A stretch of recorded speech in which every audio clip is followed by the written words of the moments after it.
Toi, je t'aime pas. Mais je suis toi. Moi, je suis pas toi.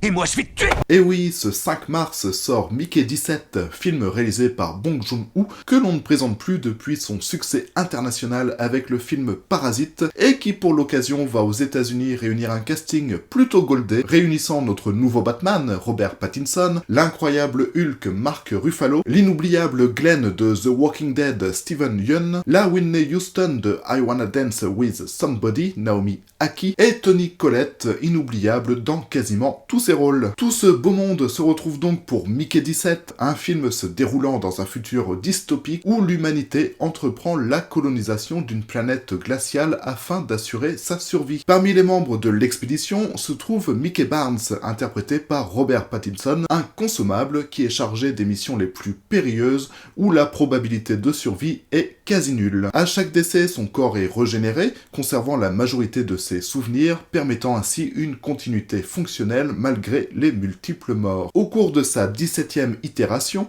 une mission tourne mal et Mickey est présumé mort. Cependant, il survit et retourne à la base, mais seulement pour découvrir qu'un nouveau clone, Mickey 18, a déjà été activé pour le remplacer. Cette situation inédite entraîne des tensions entre les deux clones et remet en question la nature même de leur existence. Avec ce film, on aborde donc le thème du clonage, un concept fascinant qui soulève plusieurs questions. Que ce soit au niveau de l'identité, un clone est-il encore la même personne? De l'exploitation, peut-on utiliser un clone comme une ressource? Ou bien évidemment de l'éthique, où s'arrête l'humain, où commence la copie. Et bien sûr, ce n'est pas la première fois que le cinéma s'empare de ces thématiques. Voici donc 5 films qui explorent le clonage sous différents angles et qui, je pense, résonnent particulièrement avec Mickey 17. Ainsi, dans Mickey 17, le clonage est utilisé comme un outil d'exploitation. Chaque version de Mickey est créée pour mourir et être remplacé sans que personne ne remette en question cette mécanique infernale. Mais Mickey finit par refuser ce destin, ce qui pose une question essentielle. Peut-on considérer un clone comme un individu à part entière? Et ce questionnement, un autre film l'a exploré avant Mickey 17 en adoptant une approche plus intime et mélancolique. Un film où un homme découvre au bout de plusieurs années d'isolement qu'il n'est pas unique. Parlons de Moon, sorti en 2009 et réalisé par Duncan Jones,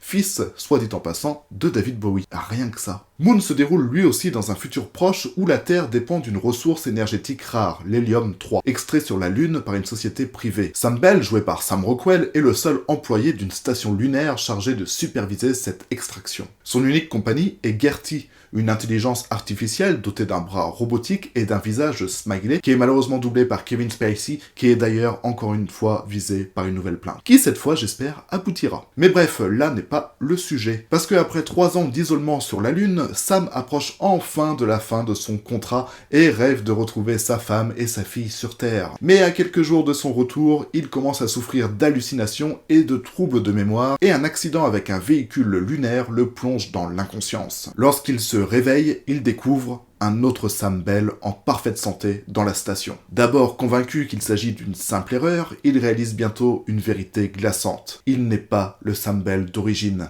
Il est un clone. La station n'est pas conçue pour qu'il rentre sur Terre, mais pour l'éliminer et le remplacer par une nouvelle version lorsque son corps commence à faiblir. Et alors que les deux Sam Bell doivent coexister, il cherche à comprendre jusqu'où va cette machination, qui est réellement aux commandes, et s'il existe un moyen d'échapper à ce cycle infernal. Moon est donc un film poignant qui, tout comme Mickey 17, nous force à questionner ce qui fait de nous des individus à part entière. Dans Moon, le clonage est au cœur du récit, servant de métaphore à la condition humaine et au capitalisme déshumanisant. Alain Boila, dans un article des Cahiers de narratologie, souligne que le clonage au cinéma sert souvent de gadget métafictionnel permettant d'explorer des problématiques identitaires et sociales. Il note que les récits mettant en scène des clones prennent souvent la forme d'un dispositif de révélation, où le protagoniste découvre qu'il n'est qu'une copie parmi d'autres, ce qui entraîne une crise existentielle et une remise en question du libre arbitre. Cette idée est centrale dans Moon, où Sam Bell doit non seulement accepter qu'il est un produit jetable d'un système industriel, mais aussi affronter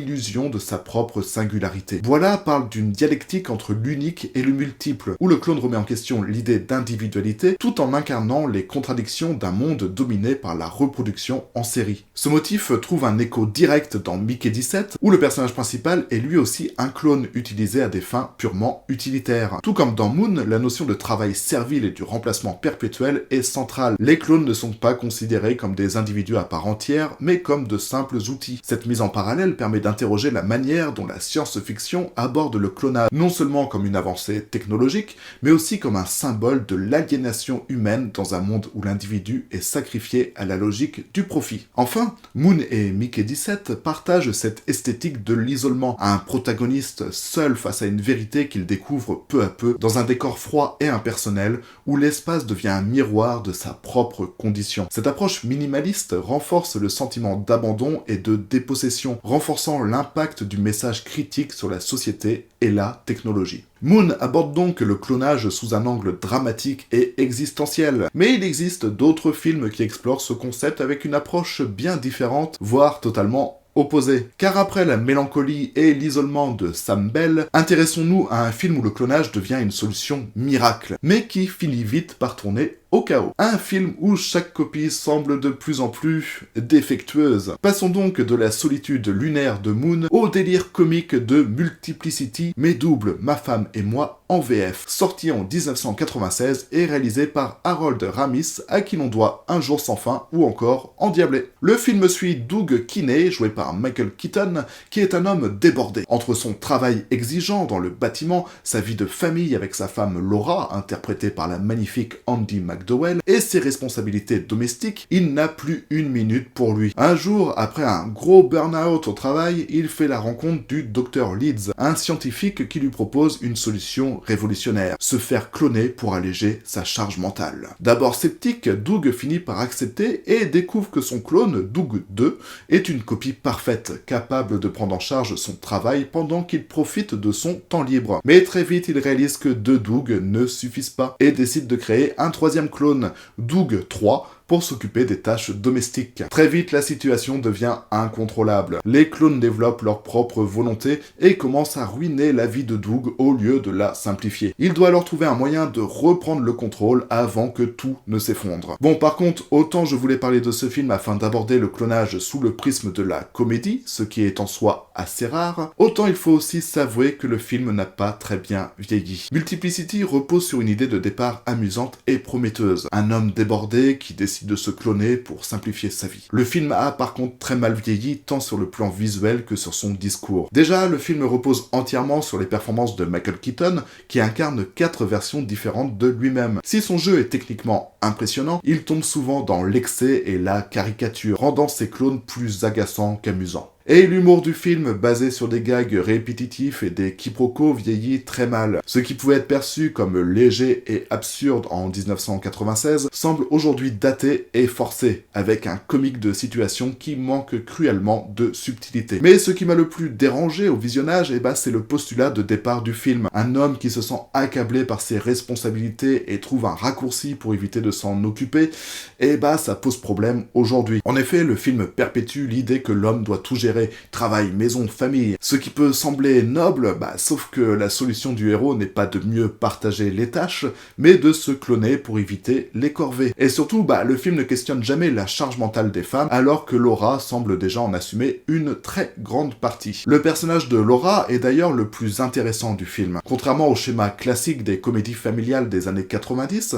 elle exprime clairement son désir d'avoir une vie professionnelle, ce qui est encore assez rare à l'époque. Elle ne se laisse pas totalement manipulée par Doug et son rôle ne se limite pas à la femme au foyer parfaite. Mais malheureusement, cela reste une perspective limitée, car au final, elle est reléguée au second plan dans une intrigue qui ne remet jamais vraiment en cause la répartition des rôles au sein du couple. Ainsi, en 1996, Mes doubles, ma femme et moi pouvaient être perçus comme une comédie légère et originale sur l'épuisement du modèle de l'homme au foyer, mais aujourd'hui, le film semble au contraire renforcer les stéréotypes de genre sans jamais les les interroger. En bref, l'idée de base est bonne, mais très mal exploitée. Et si un jour on a le droit à un remake de ce film, mais d'un point de vue féministe, afin de bien interroger le concept de la charge mentale, ça pourrait être très intéressant. Le film reste toutefois à redécouvrir avec indulgence ou à oublier. Avec Mes doubles, ma femme et moi, nous avons vu comment le clonage pouvait être traité sous un angle comique, en jouant sur l'idée que chaque copie altère progressivement l'original. Mais au-delà du burlesque et du chaos, une question persiste. Un clone peut-il véritablement être une personne à part entière, avec ses propres souvenirs, émotions et aspirations? C'est précisément ce que va explorer notre prochain film, mais d'une manière radicalement différente. Si Mes doubles, ma femme et moi traitaient le clonage comme un outil pour simplifier la vie, The Clown Returns Home adopte une approche bien plus existentielle et contemplative. Ici, il n'est plus question de clones comme substituts fonctionnels, mais comme des êtres en quête de leur propre humanité. Plongeons donc maintenant dans le cinéma japonais avec The Clown Returns Home, une œuvre poignante qui pousse la réflexion sur l'identité et la mémoire à son paroxysme. The Clown Returns Home, sorti en 2009, est réalisé par Kenji Nakashima et se déroule lui aussi dans un futur proche où Koei Takahara, un astronaute japonais, accepte de participer à une expérience de clonage post-mortem. En cas de décès, une copie biologique de lui serait recréée avec l'intégralité de ses souvenirs pour poursuivre sa mission. Lorsque Koei meurt lors d'un accident spatial, son clone est activé. Mais quelque chose ne tourne pas rond. Les souvenirs de ce Koei reconstitué semblent incomplets et le hantent. En particulier ceux d'un traumatisme d'enfance lié à la mort de son frère jumeau noyé dans une rivière. Peu à peu, le clone de Koei commence à dériver psychologiquement, ressentant un besoin irrépressible de retourner chez lui, dans la maison de son enfance. Son errance à travers une nature vaste et silencieuse prend alors des allures de quête mystique, où passé et présent se confondent, jusqu'à ce qu'il retrouve un autre corps, une version plus ancienne de lui-même, abandonnée par le programme de clonage. Dans cet étrange voyage, le clone se confronte à la mémoire, à la culpabilité et à la nature même de l'âme humaine. Peut-on véritablement dupliquer une personne sans altérer son essence? The Clown Returns Home n'est pas un film de science-fiction conventionnel. Il ne cherche pas à impressionner par des effets spéciaux, ni à jouer sur le suspense technologique du clonage. C'est une œuvre profondément contemplative, qui interroge l'identité humaine à travers une mise en scène minimaliste et sensorielle. Difficile en voyant ce film de ne pas penser à Andrei Tarkovsky, tant le film reprend les codes de son cinéma avec un rythme lent et méditatif où chaque plan respire et laisse le spectateur s'imprégner de l'atmosphère. Une nature omniprésente qui agit comme un miroir des émotions et de l'état intérieur du protagoniste. Comme dans Stalker ou Solaris, le décor n'est pas qu'un simple environnement, c'est un espace spirituel, un territoire de transition entre la vie et la mort, entre l'homme et son double. Et la question de la mémoire et du temps, thème central chez Tarkovsky, est ici explorée sous l'angle du clonage. Une copie peut-elle être hantée par les souvenirs d'un autre? Le film fonctionne comme une réflexion poétique et existentielle sur l'âme humaine, s'éloignant ainsi des récits de clones plus pragmatiques comme Moon ou Mickey 17. Là où ces derniers traitent du clonage sous l'angle de l'exploitation ou du capitalisme, The Clown Returns Home en fait une expérience sensorielle et introspective. C'est un film lent, envoûtant et profondément philosophique, qui utilise le clonage comme prétexte à une méditation sur l'identité et la mémoire. À voir pour les amateurs de Tarkovsky et de science-fiction métaphysique. The Clown Returns Home, à l'instar de Mickey 17, explore les thèmes qui résonnent profondément avec la condition humaine moderne, l'identité, la mémoire, la réincarnation et la solitude. Ces films questionnent le clonage non seulement comme un outil de reproduction biologique, mais comme un concept philosophique qui trouble la conception même de l'existence. Le personnage de Mickey 17, tout comme celui de The Clown Returns Home, ce titre est vraiment pas facile à prononcer et commence à m'ennuyer, eh bien ce personnage doit naviguer entre la mécanique de la réplique et le désir de singularité, nous confrontant à des interrogations sur ce qui fait de nous des individus, et si cette individualité peut survivre à l'effacement et à la répétition. Après The Clown Returns Home, où le clonage est exploré dans sa dimension intime et existentielle, nous plongeons dans un autre univers, où la question de l'identité et de la répétition prend une forme plus urbaine et absurde. Le court-métrage expérimental Copy Shop, réalisé en 2001 par Virgil Wildrich, nous amène dans un environnement où la copie n'est pas seulement une reproduction biologique, mais un acte mécanique et bureaucratique. Un processus à la fois déshumanisant et envahissant. Copy Shop est donc un film expérimental qui plonge le spectateur dans un univers où la ligne entre réalité et répétition devient floue. L'histoire suit le quotidien d'un homme ordinaire employé dans un magasin de photocopie. Et ce personnage, anonyme et sans particularité, se retrouve pris dans un tourbillon hallucinant lorsqu'il commence à copier, à l'insu de sa volonté, des fragments de son propre corps et de son âme. Au fil du film, les copies de lui-même prennent vie et envahissent sa réalité, semant chaos et confusion et remettant en question la notion même d'individualité. À mesure que les photocopies se multiplient et prennent de plus en plus de place dans sa vie, le protagoniste est confronté à l'absurdité d'un monde où l'identité est diluée dans un processus infini de réplicabilité. Le film joue sur l'obsession du copier-coller, symbolisant l'aliénation dans une société où l'individu devient une simple extension d'un système plus grand que lui. Et le film est aussi une métaphore sur la perte de soi dans un environnement où la copie devient la norme. Une réflexion sur l'automatisation de la vie moderne, la dépossession de la singularité et le clonage du quotidien. Copy Shop est un film qui ne se contente pas d'être une simple fiction sur la copie et l'identité. Il est aussi une expérience sensorielle et visuelle unique. Virgil Wildrich a su, à travers une technique de réalisation innovante, donner au film une texture brute et originale qui résonne parfaitement avec son propos. En effet, après avoir filmé le film en 35 mm, Wildrich a fait le choix audacieux de photocopier chaque image de ce film, soit environ 18 000 frames. Chaque photocopie a ensuite été filmée à son tour, transformant l'image en artefact analogue et granuleux. Un procédé qui donne à l'œuvre une apparence de plus en plus dégradée au fur et à mesure de sa répétition. Ce traitement de l'image, où chaque copie se distille davantage, illustre à la perfection le thème central du film, l'effritement de l'individualité et la perte de l'identité à travers le processus de reproduction infinie. Cette technique de photocopie répétée donne au film une dimension visuelle inédite, presque hypnotique, qui permet au spectateur de ressentir le même vertige que le personnage principal face à cette prolifération incontrôlable des copies. Le traitement du papier comme une bande magnétique pour le montage final participe à cette sensation de dégradation progressive de l'image, où chaque nouvelle copie semble dépossédée de son essence, renforçant ainsi la réflexion philosophique sur l'aliénation et la fragmentation du soi. Le choix de Wildrich de repousser les limites de la technique pour renforcer son propos narratif est une réussite totale. Copy Shop est non seulement une réflexion subtile et poétique sur le clonage et la répétition, mais aussi un exemple brillant d'expérimentation cinématographique où la forme et le fond sont parfaitement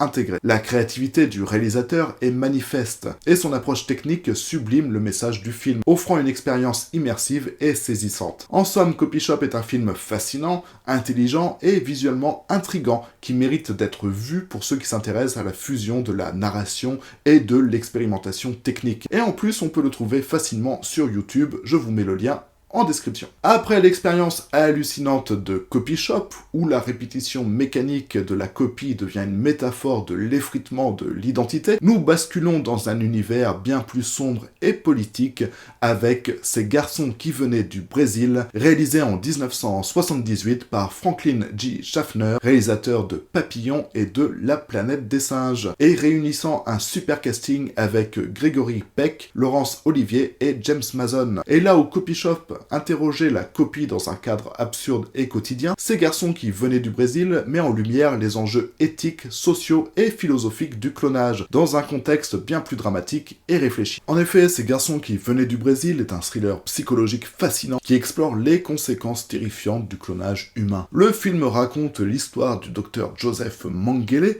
l'infâme médecin d'Auschwitz, qui, après la fin de la Seconde Guerre mondiale, parvient à échapper à la justice et s'installe au Brésil. Là, il met en œuvre un projet secret diabolique, cloner Adolf Hitler, en créant une série d'enfants qui portent tous les traits et les caractéristiques du dictateur. Le docteur Mengele utilise des femmes pour concevoir ses clones, et chaque enfant est élevé dans un environnement semblable à celui d'Hitler, avec l'objectif qu'ils grandissent pour répéter le même parcours malfaisant. Le film suit Ezra Lieberman, un célèbre chasseur de nazis, qui découvre le plan de Mengele et qui commence à enquêter sur ces mystérieux enfants et les sombres desseins du médecin. À mesure que le film progresse, Lieberman tente tente de stopper Mengele avant que les clones d'Hitler n'accomplissent leur rôle dans un complot mondial. La tension monte à mesure que les mystères autour de ces enfants grandissent et que le destin tragique des clones qui partagent l'esprit et les ambitions du dictateur se révèle